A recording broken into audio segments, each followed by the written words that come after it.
Hello बच्चों, इस video के अंदर हम दुख का अधिकार पाठ के प्रश्न उत्तर करेंगे। सबसे पहले करेंगे हम मौखिक वाले प्रश्न।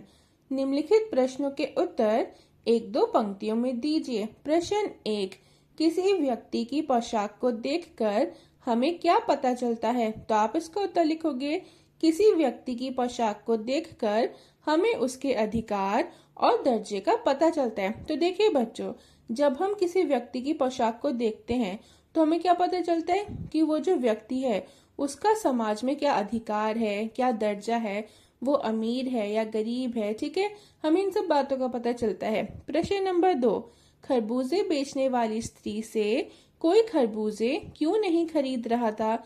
इसका उत्तर होगा, खरबूजे बेचने वाली स्त्री से कोई खरबूजे इसलिए नहीं खरीद रहा था क्योंकि वह अपने बेटे की मौत के दूसरे ही दिन खरबूजे बेचने बैठ गई थी। प्रश्न नंबर 3, उस स्त्री को देखकर लेखक को कैसा लगा? इसका उत्तर होगा, उस स्त्री को देखकर लेखक का मन व्यथित हो उठा और उसके मन में स्त्री के प्रति सहानुभूति की भावना उत्पन्न हुई। तो बच्चों, व्यथित का मतलब दुखी होना और सहानुभूति मतलब हमदर्दी या सिंपैथी। ठीक है, अब वो जो स्त्री थी उसको देखकर लेखक को मन में कैसा लग रहा था? बहुत बुरा लग रहा था, वो बहुत दुखी था। ठीक है, और स्त्री के प्रति कैसी भावना उत्पन्न हुई थी बच्चों? सिंपैथी की, हमदर्दी की। वो जो लेखक था उसको स्त्री से हमदर्दी हुई। ठीक है, अब प्रश्न नंबर 4 है, उस स्त्री के लड़के की मृत्यु का कारण क्या था? तो बच्चों, जो स्त्री थी ना, उसके बेटे की मृत्यु का मतलब उसके बेटे की डेथ का क्या कारण था, वो क्यों मर गया था, यहाँ पे आपको वो बताना है। तो आप लिखोगे, उस स्त्री के लड़के की मृत्यु का कारण सांप का डसना था। प्रश्न नंबर 5, बुढ़िया को कोई भी उधार क्यों नहीं देता? तो आप इसका उत्तर लिखोगे, पैसे वापस ना मिलने के डर के कारण कोई भी उसे उधार नहीं देता। अब हम करेंगे लिखित वाले प्रश्न। निम्नलिखित प्रश्नों के उत्तर 25 से 30 शब्दों में लिखिए। प्रश्न नंबर 1, मनुष्य के जीवन में पोशाक का क्या महत्व है? तो यहाँ पे आपको बच्चों ये बताना है कि मनुष्य के जीवन में जो पोशाक होती है उसकी क्या इम्पोर्टेंस है। ठीक है, तो आप इसका उत्तर लिखोगे, पोशाक समाज में मनुष्य का अधिकार और उसका दर्जा निश्चित करती है। वह हमारे लिए अनेक बंद दरवाजे खोल देती है, परंतु पोशाक ही कभी कभी बंधन और अड़चन बन जाती है। खास परिस्थितियों में हमारी पोशाक हमें झुकने से रोक देती है। तो देखिए बच्चों, जैसे लेखक थे है ना, तो उनकी जो पोशाक थी उसने स्त्री से बात करने से उनको रोक दिया था।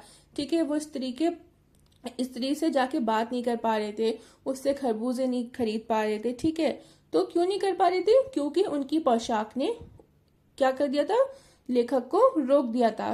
तो देखिए, पोशाक जो है वो हमें क्या बताती है कि कोई आदमी गरीब है या अमीर है। ठीक है, पोशाक क्या करती है? अनेक बंद दरवाजे खोल देती है और कभी कभी वो क्या करती है? हमें परिस्थितियों में झुकने से रोकती है। अब प्रश्न नंबर 2 है, पोशाक हमारे लिए कब बंधन और अड़चन बन जाती है?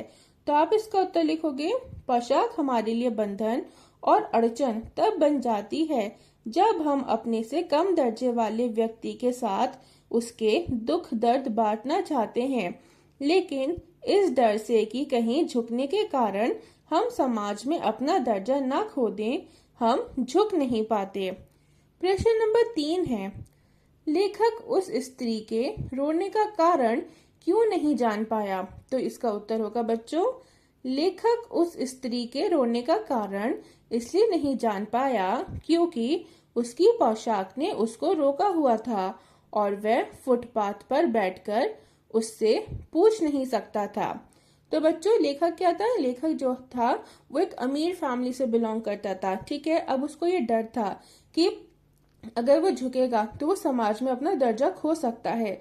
तो इस वजह से लेखक ने स्त्री से उसके रोने का कारण नहीं पूछा। ठीक है, अब प्रश्न नंबर 4 है, भगवाना अपने परिवार का निर्वाह कैसे करता था?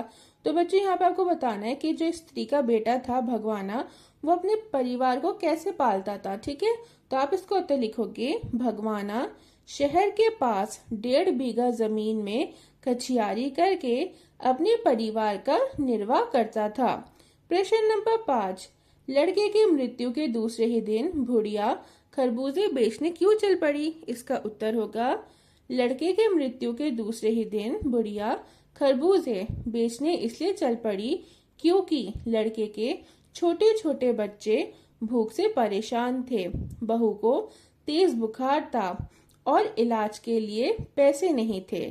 ठीक है, प्रश्न नंबर 6, बुढ़िया के दुख को देखकर लेखक को अपने पड़ोस की संभ्रांत महिला की याद क्यों आई। तो बच्चों संभ्रांत का क्या मतलब होता है, अमीर। ठीक है, संभ्रांत महिला मतलब ऐसी लेडी जिसके पास खूब पैसा हो। ठीक है, अमीर लेडी को हम कहते हैं संभ्रांत महिला। ठीक है, अब आपको क्या बताना है, यहाँ पे आपको बताना है कि लेखक ने जब बुढ़िया को देखा था, बुढ़िया का जब दुख देखा था, तो उस दुख को देखकर लेखक को अपने पड़ोस में जो सम्राट महिला थी उसकी याद क्यों आई। तो आप इसका उत्तर लिखोगे, बुढ़िया के दुख को देखकर लेखक को अपने पड़ोस की संभ्रांत महिला की याद इसलिए आई क्योंकि उसके बेटे का भी देहांत हुआ था और दोनों के शोक मनाने का ढंग अलग था। तो बच्चों शोक का मतलब दुख। अब क्या था कि वो जो लेखक थे, ठीक है, उन्होंने जब बुढ़िया के दुख को देखा था तो उस दुख को देखकर उन्हें अपने पड़ोस की संभ्रांत महिला की याद इसलिए आई क्योंकि बुढ़िया के दुख मनाने का जो तरीका था और संभ्रांत महिला का जो तरीका था, इन दोनों में क्या था, बहुत फर्क था। अब हम करेंगे ख्वाब। निम्नलिखित प्रश्नों का उत्तर 50 से 60 शब्दों में लिखिए। ठीक है, प्रश्न नंबर 1, बाजार के लोग खरबूजे बेचने वाली स्त्री के बारे में क्या क्या कह रहे थे, अपने शब्दों में लिखिए। तो इसका उत्तर होगा बच्चों, बाजार के लोग खरबूजे बेचने वाली स्त्री के बारे में तरह तरह की बातें कह रहे थे। कोई बेहया कह रहा था, कोई कमीनी, कोई रोटी के टुकड़े पर जान देने वाली, कोई कहता इसके लिए रिश्तों का कोई मतलब नहीं है, कोई कह रहा था कि सूतक की स्थिति में वह दूसरे का धर्म भ्रष्ट कर रही है। प्रश्न नंबर 2, पास पड़ोस की दुकान से पूछने पर लेखक को क्या पता चला। इसका उत्तर होगा, पास पड़ोस की दुकान से पूछने पर लेखक को पता चला कि बुढ़िया का जवान बेटा सांप के काटने से मर गया है। घर में जो कुछ था वह बेटे को विदा करने में चला गया। घर में 2 पोते भूख से बिलख रहे थे, बहू को भी तेज बुखार था और इलाज के लिए पैसे नहीं थे, इसलिए बुढ़िया को खरबूजे बेचने के लिए घर से बाहर निकलना पड़ा। अब प्रश्न नंबर 3 है, लड़के को बचाने के लिए बुढ़िया ने क्या क्या उपाय किए। इसका उत्तर होगा, लड़के को बचाने के लिए बुढ़िया ने झटपट ओझा को बुलाया। ओझा ने झाड़ फूक किया, घर में नागदेव की पूजा भी हुई। घर में जितना अनाज था दान दक्षिणा में समाप्त हो गया, परंतु उसका बेटा ना बच सका। प्रश्न नंबर 4, लेखक ने बुढ़िया के दुख का अंदाजा कैसे लगाया। इसका उत्तर आप लिखोगे, लेखक ने बुढ़िया के दुख का अंदाजा लगाने के लिए अपने पड़ोस में रहने वाली एक संभ्रांत महिला को याद किया। उस महिला के बेटे की मृत्यु पिछले वर्ष हुई थी। पुत्र के शोक में वह महिला 2.5 महीने बिस्तर पर पड़ी रही थी। उसकी देखभाल के लिए डॉक्टर और नौकर लगे रहते थे। उस महिला के पास शोक मनाने का अधिकार था, परंतु बुढ़िया के पास नहीं। तो देखिए बच्चों, बुढ़िया के घर में क्या था कि उसका बेटा मर गया था और उसके घर में छोटे छोटे पोते थे, उसकी बहू थी। तो जो पोते थे वो क्या थे, उन्हें बहुत भूख लग रही थी, बहू को बहुत बुखार था, उसकी तबीयत खराब थी, तो इन सब चीजों के लिए पैसे नहीं थे बुढ़िया के पास। तो इस वजह से अपने बेटे की मौत के दूसरे ही दिन वो आके खरबूजे बेचने बैठ गई थी फुटपाथ पर। लेकिन आसपास के लोग उसे तरह तरह की बातें सुना रहे थे और कोई भी उसका दुख समझने की कोशिश नहीं कर रहा था। अब देखिए, लेखक ने बुढ़िया के दुख का अंदाजा किस तरीके से लगाया था। उसने अपने पड़ोस की जो संभ्रांत महिला थी उसको याद करके जो बुढ़िया थी उसके दुख का अंदाजा लगाया था। अब वो जो संभ्रांत महिला थी उसके बेटे की मृत्यु भी पिछले साल हुई थी और वो अपने बेटे के मौत के दुख में 2.5 महीने मतलब 2.5 मंथ्स बिस्तर पर पड़ी रही थी। उसकी देखभाल कौन कौन करते थे? डॉक्टर करते थे, नौकर लगे रहते थे उसकी देखभाल करने के लिए। अब देखिए इस बात से हमें क्या पता चल रहा है कि जो संभ्रांत महिला थी उसके पास शोक मनाने का अधिकार था परंतु बुढ़िया के पास नहीं था। प्रश्न नंबर 5, इस पाठ का शीर्षक दुख का अधिकार कहाँ तक सार्थक है, स्पष्ट कीजिए। तो बच्चों यहाँ पे आपको बताना है कि ये जो पाठ है इसका नाम है दुख का अधिकार। आपको बताना है कि पाठ का जो नाम है वो कहाँ तक ठीक है। तो आप इसका उत्तर लिखोगे, इस पाठ का शीर्षक दुख का अधिकार पूरी तरह से सार्थक है। गरीब बुढ़िया और संभ्रांत महिला दोनों का दुख एक जैसा ही था परंतु संभ्रांत महिला पुत्र के शोक में 2.5 महीने बिस्तर पर पड़ी रही थी। उसकी देखभाल के लिए डॉक्टर और नौकर लगे रहते थे। आसपास के लोग उसके प्रति सहानुभूति दिखाते थे। वहीं दूसरी जगह गरीब बुढ़िया पैसे कमाने के लिए अपने पुत्र की मृत्यु के दूसरे ही दिन निकल गई क्योंकि उसके पोते भूखे थे और बहू को बुखार था। इस बात पर आसपास के लोग उसको बुरा भला कहते हैं। ये इस बात को दर्शाता है कि संभ्रांत व्यक्तियों के पास ही दुख प्रकट करने का अधिकार होता है। तो अब हम करेंगे निम्नलिखित का आश्चर्य स्पष्ट कीजिए। प्रश्न नंबर 1, जैसे वायु की लहरें कटी हुई पतंग को सहसा भूमि पर नहीं गिर जाने देती उसी तरह खास परिस्थितियों में हमारी पोशाक हमें झुक सकने से रोके रहती है। तो बच्चों देखिए इस प्रश्न के अंदर ना ये जो मैंने अभी बात बोली है आपको इसका मतलब बताना है, ठीक है। आप इसका उत्तर लिखोगे, यहाँ लेखक ने पोशाक की तुलना वायु की लहरों से की है। जिस प्रकार हवा की लहरें पतंग को एकदम सीधे नीचे नहीं गिरने देती ठीक उसी प्रकार अपने से नीची हैसियत वालों से मिलने जुलने पर पोशाक हमें नीचे झुकने से रोकती है। प्रश्न नंबर 2, इनके लिए बेटा बेटी खसम लुगाई धर्म ईमान सब रोटी का टुकड़ा है। तो आप इसका उत्तर लिखोगे बच्चों, ये वाक्य गरीबों पर एक बड़ा व्यंग्य है। हम जिस समाज में रहते हैं उसमें दैनिक आवश्यकताओं से अधिक महत्व जीवन मूल्यों को दिया जाता है। गरीबों को अपनी भूख मिटाने के लिए काम पर रोज जाना पड़ता है, चाहे घर में किसी की मृत्यु ही क्यों ना हो गई हो, परंतु कहने वाले सहानुभूति ना रखकर ये कहते हैं कि रोटी ही इनके लिए सब कुछ है। तो बच्चों देखिए जैसे कि आपने पाठ में भी पढ़ा कि जो बुढ़िया थी, ठीक है, उसके घर में पैसे नहीं थे, उसके पोते भूखे थे, बहू को तेज बुखार था, लेकिन वो अपने बेटे की मृत्यु के दूसरे ही दिन खरबूजे बेचने चली गई इन सब वजहों से। लेकिन जब वो बैठी जाके तो लोग उसको बहुत तरह तरह की बातें सुनाने लगे, ठीक है। लोग कहते हैं कि इनके लिए खसम लुगाई बेटा बेटी कुछ भी नहीं है, ठीक है, इनका धर्म ईमान कुछ है ही नहीं, सब कुछ क्या है, रोटी का टुकड़ा है। लोग उसको बहुत तरह तरह की बातें सुना रहे थे, ठीक है। तो इस बात से हमें क्या पता चल रहा है? इस बात से हमें ये पता चल रहा है कि हम जिस समाज में रहते हैं उसमें दैनिक आवश्यकताओं से ज्यादा हम किसको महत्व देते हैं, किसको इम्पोर्टेंस देते हैं बच्चों? जीवन के मूल्यों को देते हैं, ठीक है। अब प्रश्न नंबर 3 है, शोक करने गम बनाने के लिए भी सहूलियत चाहिए और दुखी होने का भी एक अधिकार होता है। तो इसका उत्तर होगा, संभ्रांत महिला पुत्र के शोक में 2.5 महीने बिस्तर पर पड़ी रही थी। उसकी देखभाल के लिए डॉक्टर और नौकर थे। आसपास के लोग उसके प्रति सहानुभूति दिखाते थे। वहीं दूसरी जगह गरीब बुढ़िया पैसे कमाने के लिए अपने पुत्र की मृत्यु के दूसरे ही दिन निकल गई क्योंकि उसके पोते भूखे थे और बहू को बुखार था। इस बात पर आसपास के लोग उसको बुरा भला कहते हैं। आश्चर्य ये है कि गरीब लोग मजबूरी के कारण ठीक से शोक भी नहीं मना पाते हैं और शोक करने का गम मनाने के लिए सहूलियत चाहिए और दुखी होने का अधिकार भी संभ्रांत लोगों के पास ही होता है।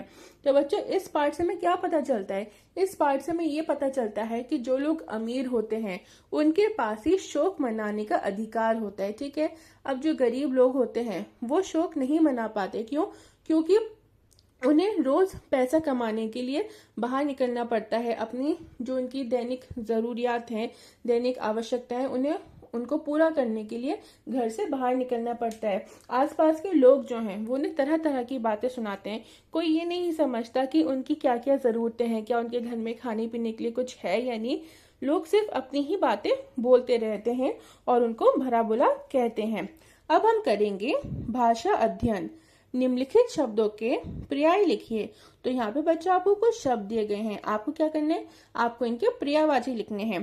तो ईमान का हो जाएगा आस्था, विवेक, बदन का होगा शरीर, तन, अंदाजा का होगा अनुमान, क्यास, बेचैनी का होगा व्याकुलता, अधीरता, गम दुख का होगा कष्ट, तकलीफ, दर्जे का होगा बच्चों स्तर, श्रेणी, जमीन का होगा धरती, भूमि, जमाना का होगा संसार, जग, बरकत का होगा वृद्धि, बढ़ना।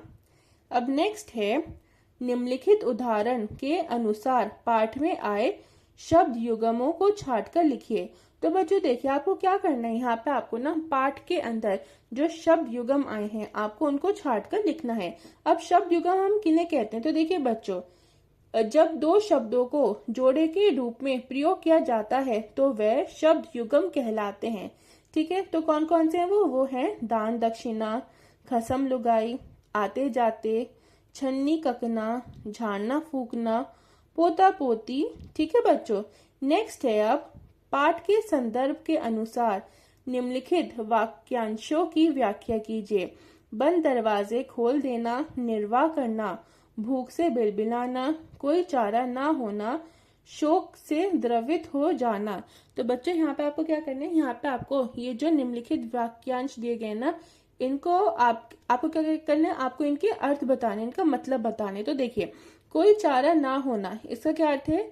कोई और उपाय ना होना। फिर है भूख से बिलबिलाना, इसका मतलब होता है बहुत तेज भूख लगना। उसके बाद है शोक से द्रवित हो जाना, इसका अर्थ होगा दूसरों का दुख देखकर भावुक हो जाना। फिर है निर्वाह करना, इसका अर्थ होगा परिवार का भरण पोषण करना।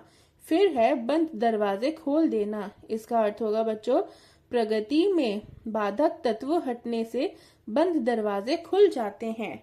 अब नेक्स्ट है निम्नलिखित शब्द युग्मों और शब्द समूहों को अपने वाक्यों में प्रयोग कीजिए। ठीक है, तो यहाँ पे आपको क्या करना है? यहाँ पे आपको जो शब्द युग्म दिए गए हैं, शब्द समूह दिए गए हैं, आपको इनको अपने वाक्यों में प्रयोग करना है।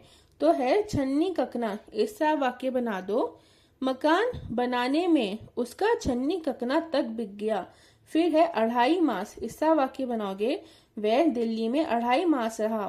फिर है पास पड़ोस, इससे आप वाक्य बना दो पास पड़ोस के साथ मिलजुल कर रहना चाहिए। उसके बाद है दुअन्नी चवन्नी, इससे आप वाक्य बनाओगे पहले दुअन्नी चवन्नी चलती थी। फिर बच्चों उसके बाद है मुंह अंधेरे, इससे आप वाक्य बनाओगे किसान मुंह अंधेरे खेत में चले जाते हैं। फिर है झाड़ फूकना, इससे आप वाक्य बना दोगे गांव में आजकल भी, सॉरी बच्चों, गांव में आज तक भी लोग झाड़ने फूकने पर विश्वास करते हैं। फिर है खा फफक फकक, सॉरी बच्चों, फिर अब हम करेंगे खा। इसमें पहला है फफक फफक कर, तो इससे आप वाक्य बनाओगे बच्चे बच्चे फफक फफक कर रोते हैं। उसके बाद है तड़प तड़प कर, इससे आप वाक्य बनाओगे तेज गर्मी में पक्षी तड़प तड़प कर मर जाते हैं। फिर है बिलक बिलक कर, इससे आप वाक्य बनाओगे बेटे के मरने की बात सुनकर माँ बिलक बिलक कर रोने लगी। उसके बाद है लिपट लिपट कर, इससे आप वाक्य बनाओगे भगवाना की पत्नी और बच्चे उससे लिपट लिपट कर रो रहे थे। बच्चों आपका पार्ट जो है इसके प्रश्न उत्तर एक्सरसाइजेस सब खत्म होते हैं, सब पूरे होते हैं। अगर आपको ये वीडियो अच्छी लगी, पसंद आई हो तो प्लीज वीडियो को लाइक और चैनल को सब्सक्राइब कर दें और बेल आइकन को भी प्रेस कर दीजिएगा, ताकि जब भी मैं कोई न्यू वीडियो अपलोड करूं तो आपको उसका नोटिफिकेशन मिल जाए।